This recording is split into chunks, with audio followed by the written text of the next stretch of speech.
Hey chaps, welcome back to another fantastic episode. On this one, it's going to be a bits of pieces of everything that we've been getting on over the last week and a bit. I've just been crazy busy, and I thought I'd just show you bits and pieces of what I've been up to. Well, you might remember this car. It's the XB. It's basically the channel project car. It is still progressing. We've decided that we're going to restore it. So, as you may know, I'm going to have to fix everything. I've got the boot lid nearly finished. You'll get an update of that in this video. I've just got to work on the rest of it slowly but surely. I still want to chase down a GS petrol cap. I'm going to put some Bathurst globes on it, I reckon. Some proper ones, like this, the 15-inch with the flat lip. I reckon they're going to be the wheel of choice. I'm probably going to put a fiberglass GS bonnet on it. Because I just want to try them out, and they're only about, I think one of the fiberglass mobs make them for about $1,100, and I actually really want to try one, so I might put that on it. I'll probably put FG seats in it, I think, front and rear. I wouldn't mind chasing down GS gauges. Probably lose the rear louvers, and I reckon I'm going to get rid of the body side moulding and the chrome around the windows, I think, and paint the bars, get rid of the tail light chrome, you know, the little doodads. Probably might lose the tow bar, even though I went to all the effort to put it on. A few things like that, just make it how I want it. The other thing, in between everything, is I've been slowly but surely piecing together Peter's EJ, because that's going to disappear very shortly. Once I've finished getting it together, and you can tell that it's nearly done, he's going to, well, we're going to organise to get this down to him. Don't know if he's going to work on it straight away, but I've just been trying to piece it together. I know that he's got the eyebrow molds. Unfortunately, when it comes to bumper bars, that's about all I had to give him as far as a front bar. I've got another one of those stainless molds there. It's got a badge in it. I can give him other badges when the time comes. It's going to obviously need guards. I got to get the windows held in, probably with tape, I'm thinking. All 4 doors now shut and open with their catches, so that's not going to be a problem. I have a tunnel hump cut to fix that for the car. He's got most of the instrument clusters. The glass is in this door, but I've got to get the glass up. I've got to get glass for this door. I've got glass, I've just got to actually fit it. And the window rag. Got to get the rear window to stay in. The window seals are old and half broken. I'm not going to open the boot because the big floor section I have for the rear floor is actually in there, and I can't. It's very difficult to open and shut the boot lid with it in there, but currently it's shut and down. The boot lid is, I think, 100% rust free. That's a swap meet for $50 about 3 or 4 years ago. Really good boot lid. Came off a Premiere, if you'd like to know. It's got the Hydromatic badge and where the Prem badge went. Also swapped out the diff, so that was what was under the back of this.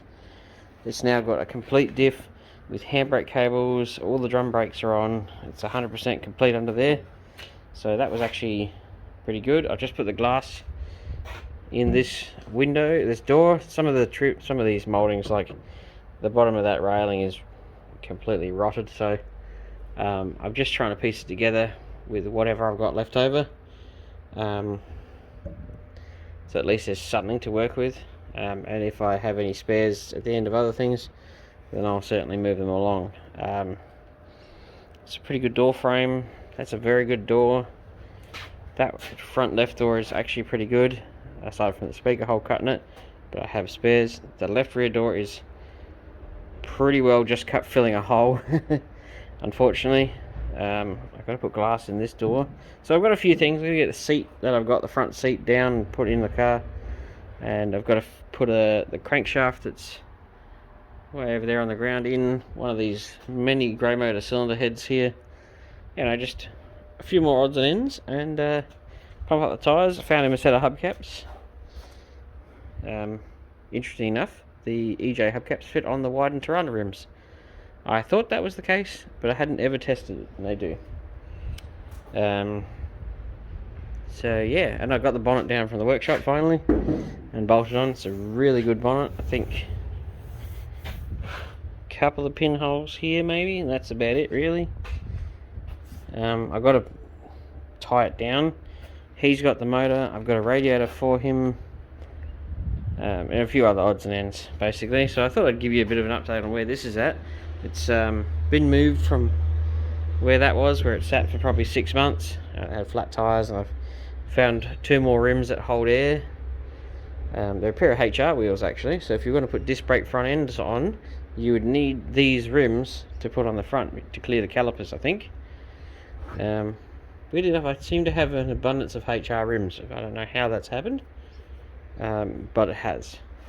But there's 2 of them on here and they hold air, so that's what was mattered. So yeah, I've just got to fine art a few things, and this can be organised and sent to Melbourne. And you know, hopefully he knows what he's in for. He is actually a pretty good body shell. Like, roof's not bad. The inside of it's covered in surface rust, unfortunately, but that's what happens when it's a stripped out shell for a very long time. Parcel shelf's not bad. Boot channels are good. The wheel arches are actually, this quarter panel here isn't actually half bad. Dent in the dog leg. That door is a bit of a mess. Rust in the sill panel, but realistically not too bad. It's had a few whacks in the rear end, but all in all not too bad. I can't quite remember where that rear bar came from, but unfortunately that's all I got. Interesting fact for the EJs that if I'm trying to remember it correctly, I'm pretty sure. Yeah, so this is the end sections are the same as EJ, EH, but the EJ ones have 2 bolt holes. EHs only have 1, and I'm trying to remember whether or not I'm having a bit of a mental blank today, but I know the middle section is longer or narrower on one or the other. I think EHs have a slightly longer middle section than EJs. Like the back of an EJ is actually tucked in a bit more. I think that's what it is. Tail lights, yeah, pretty much. I've just got a bit of a Rolodex of things in my head about what's missing and what I've got to get for him. There's another ignition switch in there, so he's got another loom in the car. Even though he's got another loom, he's got the ignition switch, but I remember pulling it out of here and sending it to him. I've got to find that middle piece of crash pad. He's got the gauges. I've got a steering wheel for him, and over there's another steering column because that one's a mess. Yeah, so I reckon by the end of this weekend coming, I should have this car pretty much finalised, and then it can get transported, and hopefully they don't turn their nose up at it. But anyway, I'll catch you up in a second in the workshop. Alrighty chaps, for those of the uninitiated, you might be wondering what the hell kind of frame is this that I'm working on, and very few people will actually know, especially considering this is actually currently in the upside down position, but this is actually the frame of a DeLorean. Over the last couple of days I've had 3 of these in. This is the 3rd. This one is staying a bit longer because it was actually accident damaged. You see a big clean patch there. That's because there was a big kink in the frame rail there. I got that out. And the back section over here, I'll be replacing this section of rail and the tie bar that goes across the back. This DeLorean frame was in an accident, so that one's have to be repaired. But what I was doing with the other ones, and what I'm currently doing with it now, is welding up putting these plates back in, because this has been acid dipped and it's been in a furnace to bake off the epoxy coating that these have on them when they're new. I don't think it was an extreme heat, but just enough to burn the coating off out of inside the frames, and these were cut when it was being dipped to allow the coating to get the acid or whatever it is to get inside it, and now these have to be put back in. So that's what they initially came here for, but this one's here for some repairs, and of course putting a couple of extra strengthening welds in a couple of key areas that these things are known for having issues. So for the uninitiated, DeLorean go, oh, it's a stainless steel car. Well, that is not true. It's actually a steel backbone car that is epoxy coated at new. Then it's a fiberglass tub on top of that with stainless steel body panels slapped on top of that. But this frame, if someone thinks it looks like a Lotus or something like that, it's because it was designed by them for that car. But I thought it was something interesting that we have in the workshop at the moment, and we'll probably see a few more in the future. The guys from DeLorean Dynamics, which are an Adelaide-based company, they're all up in that stuff, and they do restorations on them, but they get me to do some of the welding related things, which is kind of cool. So I thought I'd show that off. But that's what these are in here for, having those plugs put back in.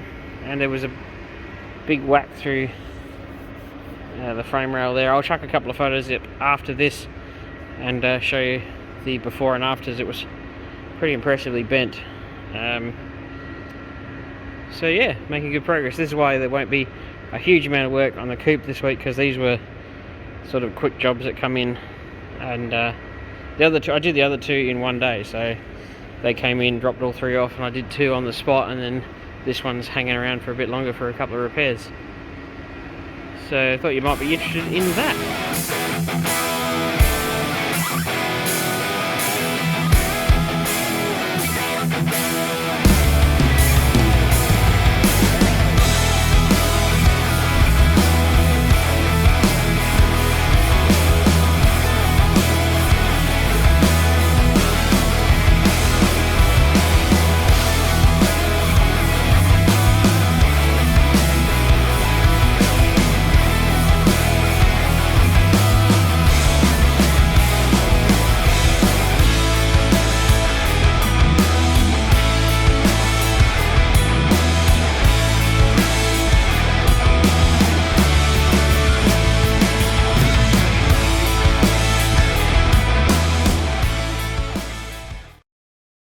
Alrighty, so now we're going to tackle the Commodore and put the front bar on.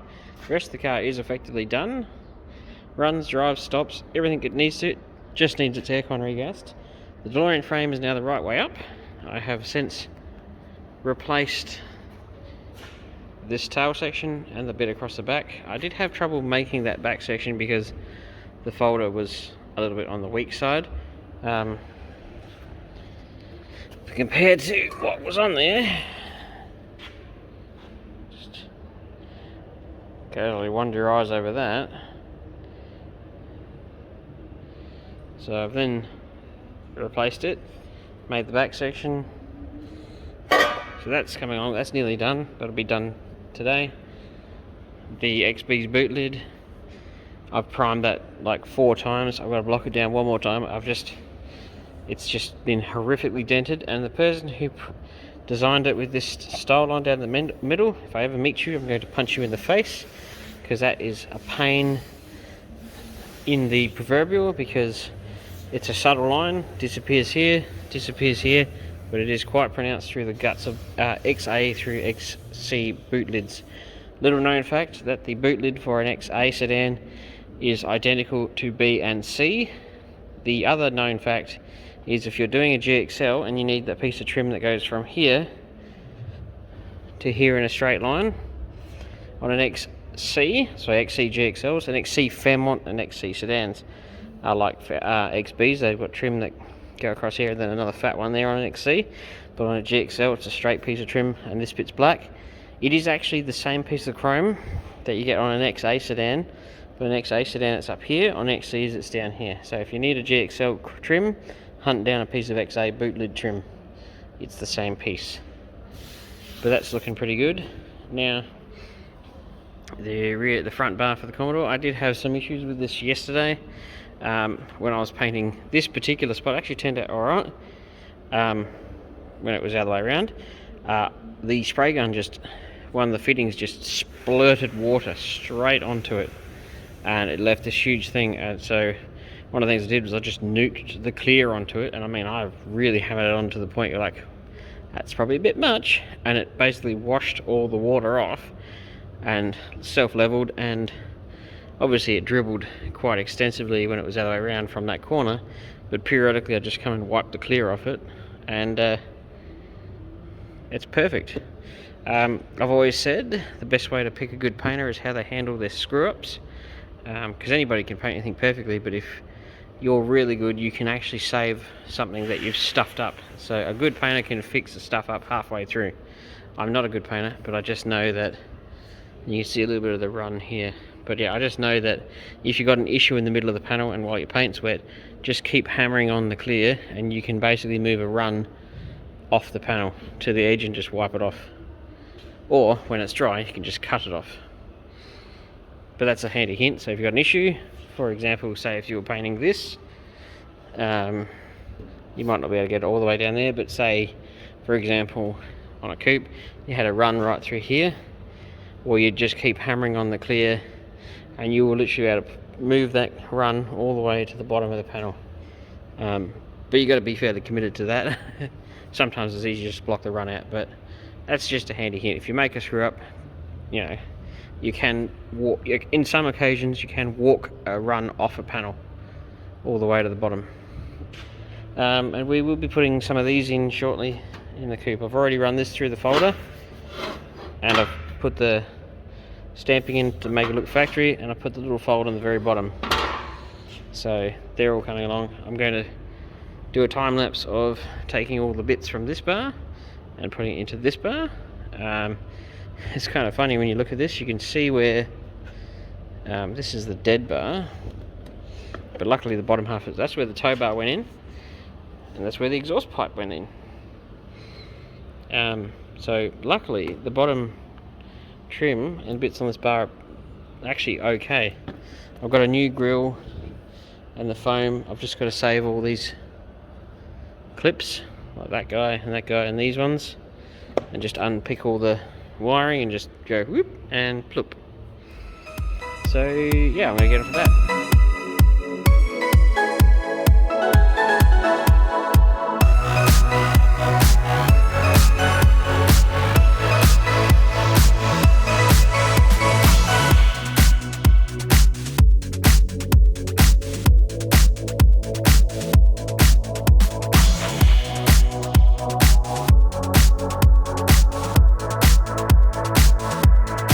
Alrighty chaps, and just like that she's finished. And one useless bit of trivia for you: you get your Commodore key, especially on the VF Commodores. Yeah, so you press lock, hold that down, remote start. If anybody ever wonders what that button is on a VF key, lock, hold it down, the car will start. You then press unlock to get in, put the key in and rotate it to the on position, and you're all good to go. Interesting little trivia that Benny from Jet Ski's Garage told me when he was borrowing a Commodore off one of his friends. But it is kind of cool because you can do it from like 20 feet and pre-warm things, etc, etc. But yeah, you go, there's the Commodore finished. I've got to put a couple of little there's like a rubber lip that goes on the very bottom of the bar. That's at home. I haven't actually forgot to bring that with me, but I can put that on afterwards. That's it, she's done. Now I've got to do all the paperwork, get the aircon regassed, and denib some trash out of the paint. But the repair is done. It's looking pretty flash. Might chuck up a photo of it, just a little reminder of how bad it was when it turned up. And there she is, repaired.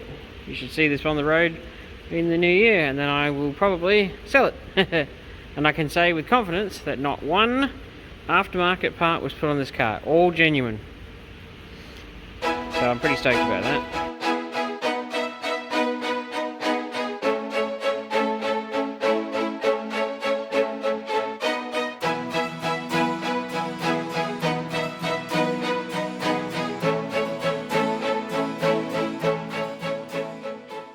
Alrighty chaps, we have one of the, well, a pair of the new, I guess they're new, lower rear quarter sections, courtesy of Jamie at Custom Garage, acquired through Howard Astle. These are the first ones I've ever seen in person. They're the I think in the scheme of things you can get this pair, which are from Well, I don't even really need to tell you where they're from. There is another one that you can buy, which is a straighter version of this. It doesn't have the end on it, but it has this folded, and then there's this one. This is the most expensive one, and I've been wanting to try them for quite a while, and considering that coupe there is a bit special, we are putting the best quality parts on it as possible. So I'm going to do a bit of a, maybe not in this video, because I haven't got up to it, but probably next week we'll do a full-blown video on installing these, which just off the top of the bat absolutely look amazing. Like, look at the quality, look at this. All wonky, not crisp, lovely and crisp, perfect. Little dip, the square channel that goes through there, little recesses. It's just, even look at the shape of the bottom of this. It's just perfect. I don't want to give Jamie a big head because, you know, but you can't deny the quality. It is just mind-blowing. It is incredible. I'm very impressed, actually. And yeah, so all these sides are good. I think all you got to do is you've got to put a little slot in for the repeater light, possibly on an XC. The repeater light sits a bit higher, you wouldn't need to, but on an XB the repeater light does dip down quite low, so I'll have to actually, when I do this, sort of around there. I was hoping that this steel came down a little bit further like this, but that's going to be enough for what I need it to. But I wish that was just, you know, this sort of shape continued a little bit further down, because that's like where the rust normally happens. But that's about it. But this is going to work perfectly for that car. These are just like, look at the shapes. They're completely different. This is like a straight line, and this has got a little curve in it. I don't really have to point out how much better these panels are. I'll be keen to see them fitted, but I thought I'd show them that we've got them, and they are looking lovely. We're not going to fit these possibly ever to a car, because they're just, well, they're not quite good enough. I mean, if you got stuck, they'd probably get you out of a hole, but like, look how much excess hangs off the bottom of this. That's cut perfectly. That's exactly how they're supposed to look. So, good job, Jamie. That's pretty damn good. I'm very happy, and I'm very keen to see how they're going to fit. Even that shape. This one's, I know for a fact in the past that this area is, actually I can just put this one here. The lines there. This is too big. This sticks out too far on these. And I think, yeah, you can see this on some of these panels I've had to fit in the past. I've actually had to straighten this edge, as in kick it out, whereas you can see this one's a lot flatter of a radius. This one goes, falls off.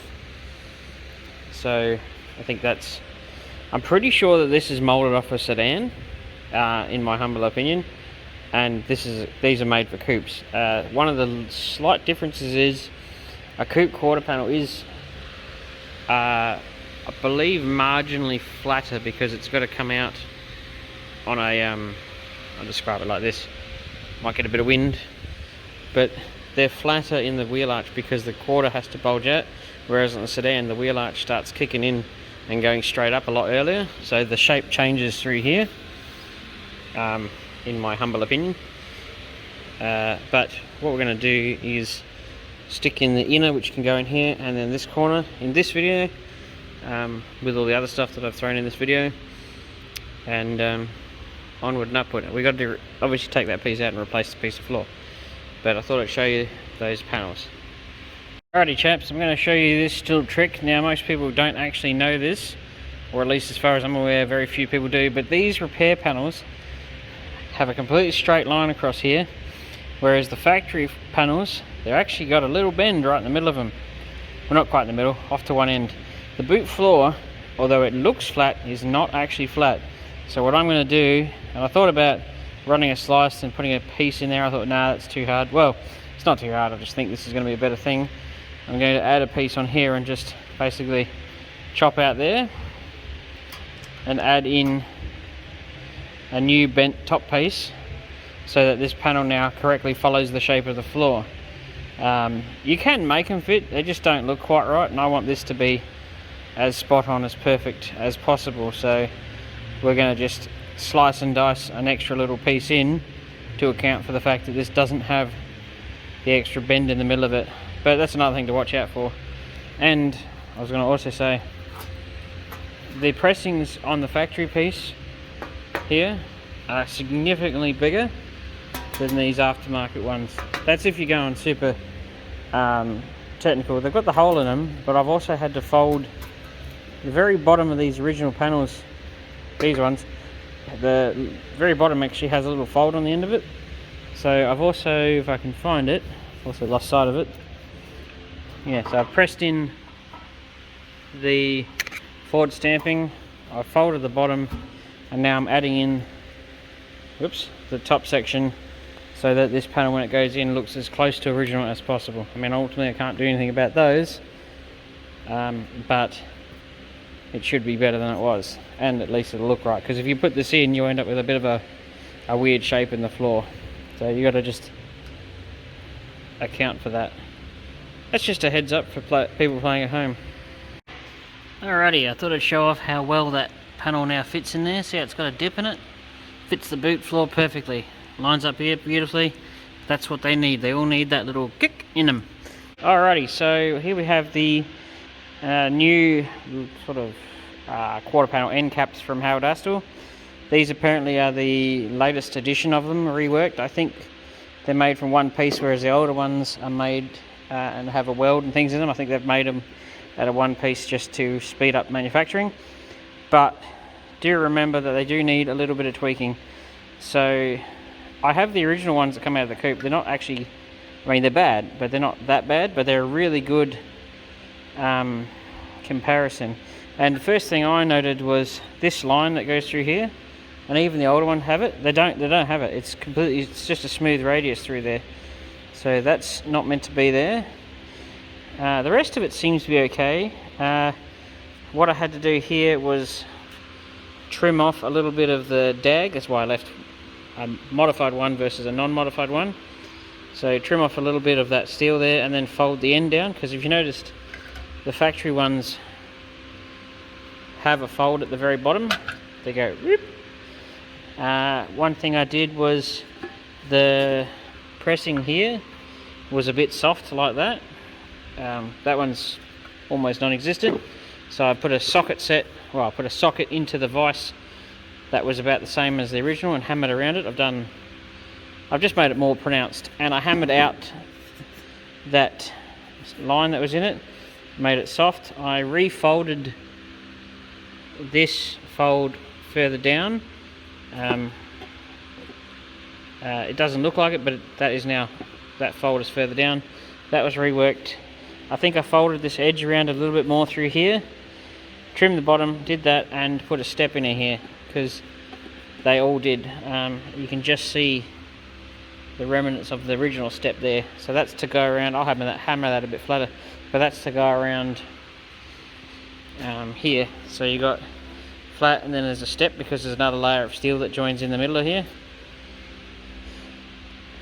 So when you're putting these in, bear in mind you'll have to tweak them a little bit. They're not too bad. That's ready to go in. I mean, I'm going to just clean it up and copper spray it a bit better because it's scratched up now, but I'm going to install that in there. Alrighty, the inner's in, the end of the quarter's in.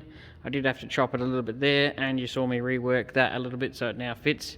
And the inner rear quarter does need to have a bend in it, which they don't come with. So I hope you like this video. It's a bit all over the shop like a mad woman's breakfast, but that's about how my headspace has been lately. I just trying to keep my head above water. It's just a crazy time of year, and just with all the jobs going on and everything I've got to do, I'm struggling a little bit, I'll admit. So stay with me. If you like the video and you haven't subscribed, don't feel that you have to, but liking and subscribing is always good. if you don't like it, well, as I say in the classics, don't watch it. But yeah, hope you enjoyed it.